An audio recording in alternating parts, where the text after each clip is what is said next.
Hi digital marketers, this is Faisal. Amin. Welcome back to my channel. Today I will try to show you how can you create single item array by using of Google Tag Manager and also custom JavaScript. Without help of developer, you can easily create the single item array. So you can see that is my client website and I need to create the single item array for this product, and I'm already scraping the product name, value, currency, and item ID. So if I go to my Google Tag Manager, and I can show you how can I create the each and every product details by using the scraping method. So if you do not yet the how can collect the data by scraping method, you can check this video description. I will giving the link how can you scraping the data. So you can see that I am scraping the product name, um, product price, and also content ID, and also price. So I do not repeat again this process. So I will be giving the link on the description box. You can check out from here. So go to our Google Tag Manager, and you know that for creating single item array, you have to using the custom JavaScript variable. So in the variable section, I am go to the new, and you can also new in the Google Tag Manager. You do not know how to create tag triggers variable, you can check it my YouTube channel. From here you can find out lots of video how can create all of that. So no more delay, let's get started. So now I am create the new variable configuration, and that will be the custom JavaScript. So I am just writing code. So, and also this code will be the description box. You can collect the code from here. So I am just write the code function, and you know that we have to return the value. So now we are giving the third bracket. You know we have create the array.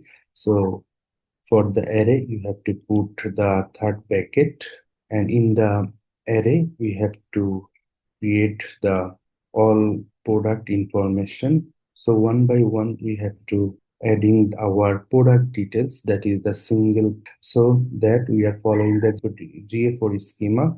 So according to GA4 schema, the product name will be the item name. So we are write down the item name, and we have to adding name, product name already created, that is CGS product name, and our second one is item ID. So we are adding the content ID which we have created before, and our third one is price. So we write the price. I repeat again, we are follow the GA4 schema. So according to schema, the product value will be the price, that is CGS product price. And our next one is quantity. So we write the quantity.